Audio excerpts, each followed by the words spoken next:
E aí vamos para um acontecimento aí que repercutiu bastante nas últimas semanas, que foi o vazamento de documentos sigilosos da Uber. Não sei se vocês viram. O vazamento da Uber expõe a guerra mundial contra os trabalhadores.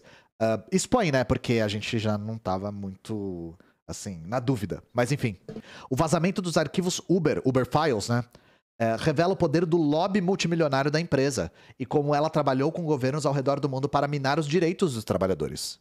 Às vezes a gente enfrenta problemas porque, bem, nós somos ilegais pra caralho. Eita porra. Meteste esta. Começou bem. Eu geralmente falo que começou mal, mas essa aqui começou bem. Essa aqui começou incrível, velho. Vou ler de novo, porque vale a pena. Às vezes a gente enfrenta problemas porque, bem, nós somos ilegais pra caralho. Essas foram as palavras de Nairi Hourdajian, o chefe de comunicação global da Uber, em uma mensagem enviada a um colega em 2014, quando a empresa enfrentava a perspectiva de ser obrigada a encerrar as operações na Tailândia e na Índia. A revelação foi parte de um vazamento de mais de 124 mil documentos e correspondências dos anos 2013 a 2017, apelidado de Uber Files, né? A confissão atinge o cerne de como a Uber se tornou a empresa de transportes universal que é hoje, descumprindo leis, fugindo de autoridades, cultivando contatos com gente poderosa e, na hora de lidar com as repercussões, colocando os motoristas na linha de frente como escudo. Os documentos oferecem novos detalhes sobre vários aspectos da empresa que haviam vindo à luz ao longo dos últimos anos. Os arquivos Uber mostram como a empresa reconheceu que precisava se aproximar de políticos para garantir que as regulamentações não ameaçassem sua existência. David Plouffe e Jim Messina se valeram de contatos e de sua imagem do tempo em que estiveram no governo Obama para ajudar a expansão do Uber pela Europa e pelo Oriente Médio, inclusive conseguindo que diplomatas na França e nos Países Baixos interviessem em favor da empresa. A Uber também desenvolveu relacionamentos estreitos com ex-ministros das Finanças do Reino Unido, George Osborne, o presidente da França, Emmanuel Macron, e, em seus tempos de ministro da Economia, e o ex-vice-presidente da Comissão Europeia, Neelie Kroes, e o prefeito de Toronto, John Tory, para citar apenas alguns nomes. Então, imensa rede de lobby aqui, esse é o ponto, né? A Uber também desenvolveu um sistema para o caso de uma incursão das autoridades nos escritórios da empresa, que ativa uma criptografia remota de todos os computadores e dispositivos. Gente, os caras desenvolveram um botão de emergência caso a polícia entrasse nos escritórios. Os caras desenvolveram um botão que, mano, entrou a polícia, as janelas todas fecham, desce assim um metal, os computadores entram em autodestruição, todos os papéis são picotados de repente, assim. O bagulho é louco mesmo, velho. E, mano, eu não sei se eu vou ser punido por falar isso, mas assim, a minha mãe, ela trabalhava numa multinacional, né? E é uma multinacional envolvida com uma pancada de esquemas de corrupção bastante conhecidos aí. Houve uma incursão da Polícia Federal na multinacional que a minha mãe trabalhava. E minha mãe disse que observou as cenas mais engraçadas da vida dela. Porque ela viu carro entrando na cancela, olhando os carros da polícia e voltando de ré, arregaçando a cancela, assim, ó, indo embora. Ela viu gente jogando notebook pela janela. Tipo, secretária pegando notebook, assim, ó, e jogando como se fosse um frisbee pela janela pra destruir ele o mais rápido possível. Falou que foi um bagulho, e a polícia conseguiu pegar bastante coisa esse dia, mas teve algumas coisas que a galera destruiu, sabe? Não, sério mesmo. E essa imagem aqui que os caras falaram do botão de emergência da Uber me lembrou esse episódio que minha mãe me contou. Mas, chat, vocês não viram nada, tá? Eu nunca falei nada. Vocês não viram nada, tá? O sistema foi usado mais de 20 vezes em jurisdições que incluem o Canadá, a França, os Países Baixos, a Bélgica, a Hungria, a Romênia e Hong Kong. Seus lobbies no governo garantiram empenho para criar legislações que a tratariam como uma empresa de tecnologia e não transporte. E a empresa nunca hesitou em colocar os motoristas na linha de fogo quando viam vantagem na manobra. Violência é garantia de sucesso, disse o CEO Travis Kalanick em 2016, quando membros do Conselho Executivo manifestaram objeções a um plano de enviar motoristas para um protesto em Paris, onde havia a possibilidade de serem atacados. Eu não consigo nem comentar isso aqui. Tipo, fogo na burguesia. Eu digo isso, fogo na burguesia. Essas histórias são apenas a ponta do iceberg, já que os arquivos foram compartilhados com 40 meios de comunicação que devem continuar publicando sobre o assunto nos próximos dias. A Uber já está tentando antecipar a publicidade negativa, a longa repercussão e as possíveis reações regulatórias. Em um comunicado, a empresa indica as várias revelações que já foram feitas sobre como operava sob o comando de Kalanick e tenta dar a impressão de que as más ações documentadas são do passado. Mas nada poderia estar mais distante da realidade. Nos primeiros anos da década de 2010, a Uber estava ascendente e a mídia não cansava de escrever a respeito. Os rios de elogios nos meios de comunicação ignoravam as várias formas já evidentes em que a empresa afetava a vida de trabalhadores e a comunidade em benefício próprio. Isso permitiu que Kalanick proferisse uma série de alegações intrépidas, que davam a impressão de que a Uber seria não apenas ótima para nós e que a tecnologia proporcionaria um futuro melhor. Como escrevi em Road to Nowhere, What Silicon Valley Gets Wrong About the Future of Transportation. Sem saída, o que o Vale do Silício não entendeu sobre o futuro dos meios de transporte. A ideia era que a Uber diminuiria a quantidade de carros particulares e congestionamentos, melhoraria o acesso de mobilidade em comunidades com poucos recursos, permitiria que seus motoristas ganhassem bem e viria a complementar os meios de transporte existentes. Pelo menos era isso que dizia Kalanick, que é uma fonte absolutamente neutra. Levou apenas alguns anos para que essas promessas se revelassem, nas melhores das análises, extremamente ambiciosas ou, na pior, mentiras deslavadas. O verdadeiro impacto da Uber foi piorar a vida de praticamente todos os envolvidos. Uma série de estudos revelou que a empresa piorou o trânsito em grandes metrópoles, mal diminuiu a quantidade de carros particulares, tirou passageiros de serviços públicos, aumentou as emissões de gases poluentes por viagem. Tudo isso enquanto dizimava as condições de vida dos taxistas e abusava dos próprios trabalhadores, que vinham majoritariamente de comunidades marginalizadas, para servir desproporcionalmente jovens nas cidades grandes. As grandes promessas e cobertura midiática sem sentido crítico serviram para acobertar o verdadeiro projeto da empresa, desregulamentar a indústria dos táxis, erodir os direitos dos trabalhadores e aumentar o controle corporativo sobre os meios de locomoção. Em resumo, foram bem-sucedidos onde uma campanha financiada pelos irmãos Koch na década de 90 havia falhado.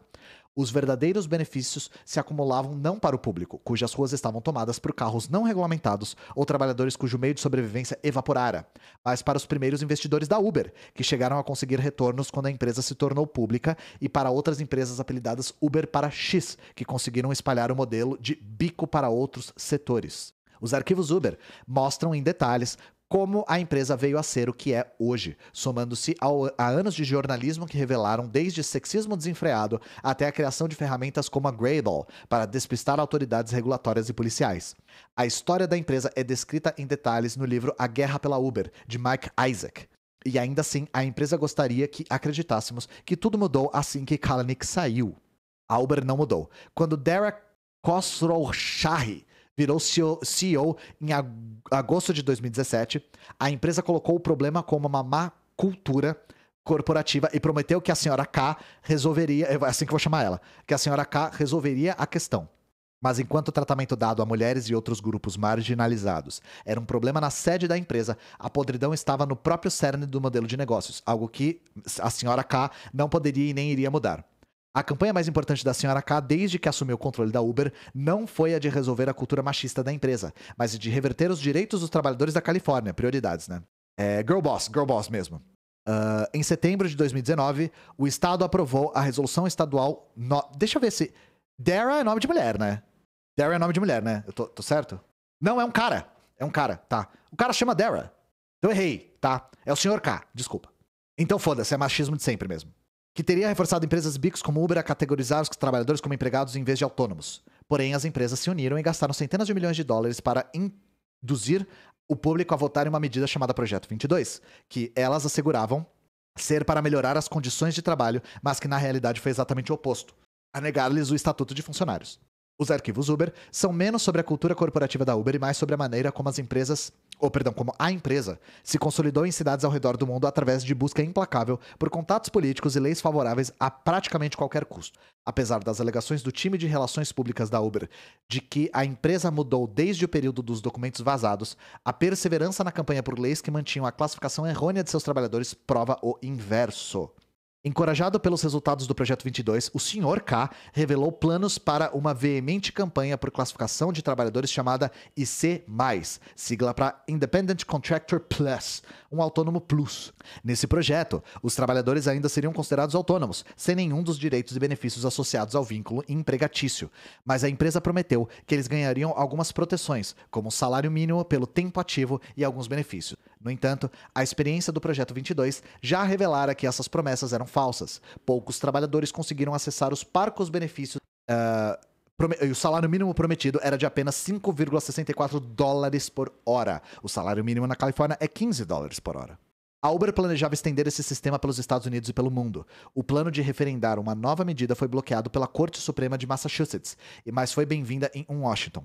No Canadá, a Uber chamou o IC+, de Flexible Work+, ou Trabalho Flexível Plus, e tem feito lobby em províncias por todo o país para mudar as leis trabalhistas. A recente lei de trabalhadores autônomos de Ontário está bem próxima do que Uber vem lutando para implementar. Já no Reino Unido, a Suprema Corte determinou no ano passado que motoristas de Uber sejam classificados como empregados e recebam todos os direitos e benefícios associados. A decisão foi comemorada como um avanço para os trabalhadores, e a Uber a tem usado como uma peça fundamental em sua campanha de relações públicas para levar o público a acreditar que trata os trabalhadores de forma justa. Mas a Uber nunca chegou de fato a respeitar a decisão, que dizia que os trabalhadores deveriam receber um salário mínimo pela totalidade do tempo de trabalho, de quando abrem a quando fecham o aplicativo. Em vez disso, a Uber só paga pelo tempo ativo, ou seja, durante a corrida. Os arquivos Uber também mostram que a empresa cultivou relacionamentos importantes, independentemente das consequências. Nas eleições do Canadá no ano passado, o Partido Conservador revelou um plano para autônomos que foi descrito como uma cópia exata da proposta de trabalho flexível Plus.